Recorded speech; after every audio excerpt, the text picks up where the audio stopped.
Bärbel Nelke has lived in this apartment in Duisburg for more than 20 years. But last summer, more than 150 Sinti and Roma from Bulgaria and Romania moved into her building, and everything's changed. Ever since, Bärbel Nelke has lived in continual fear and frustration, sometimes almost in a state of siege. We get rocks thrown at us. Rocks like this come flying through the window. I was sitting with my mother in the back room, and all at once I thought, what was that? I went to have a look just in time to see a boy running off.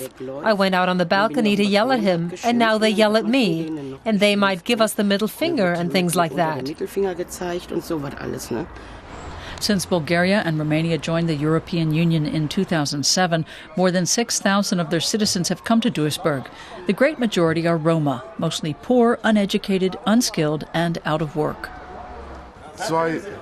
I've been attending a German course for 2 months now. There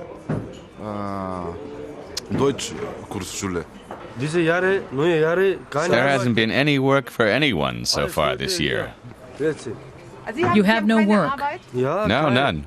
What did you train to be? What's your trade? Are you a mason or an electrician? I do everything. I drive, I paint, I plaster. Bärbel Nelke and many of her neighbors are at the end of their rope. They hadn't reckoned with the EU's expansion coming at their expense. Who brought them into the country? Who gave them the opportunity? The politicians, not us.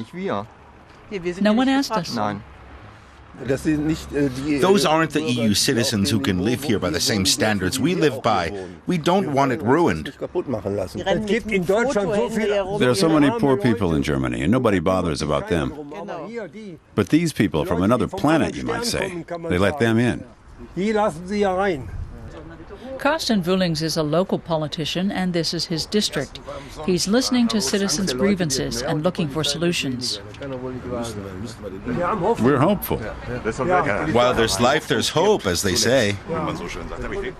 Vullings is well aware that the wave of economic refugees is straining Duisburg's finances to their limit, with costs for language courses, school facilities, and child and housing benefits. And starting in 2014, Bulgarian and Romanian citizens will be eligible for German social welfare benefits as well. The EU pushed its expansion at the expense of the communities directly affected by the migrant problem. Right now, we're talking about an extra 15 million euros in costs for Duisburg starting next year. The social benefits the immigrants will be eligible for come entirely out of the community chest. A city like Duisburg can't absorb a 15 million euro drain. Many public facilities have already closed down in Vullings district, libraries, senior centers, and more, until hardly anything's left to close. I'm afraid the swimming pool is next unless Duisburg finally gets some assistance from the federal or EU level. Duisburg isn't the only community in North Rhine-Westphalia struggling with the problem. State representatives are at last starting to pay attention. We need the federal government to take immediate action to help the affected communities using federal and EU funds. Secondly, we're demanding more pressure on the economic refugees' home countries to start a development process that will allow these people to stay where they are. But advisors for the Workers' Welfare Association know that conditions the Roma face in their home countries are close to unendurable, and that strong words are not going to convince anyone to stay put. I have a family of 2 children and a wife. My son faced discrimination the whole time at school. And I just got sick of it. I thought about the problems the whole day through in Bulgaria because I'd experienced a lot of discrimination.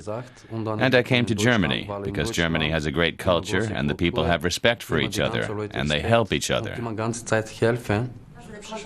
Maria Calderar has also exercised her rights as a Romanian EU citizen and brought her 8 children to Germany.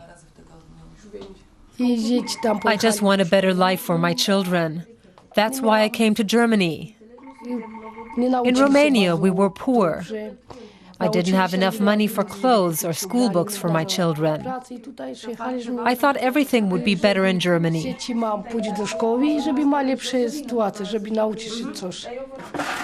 People in Bärbel Nelka's situation don't see why they should pay the price. She doesn't know who to turn to for help. Nobody helps. Nobody does anything. All they do is talk. What is there left for me to do? In many ways, it's a clash of cultures, of Sinti and Roma survival strategies and German social welfare structures.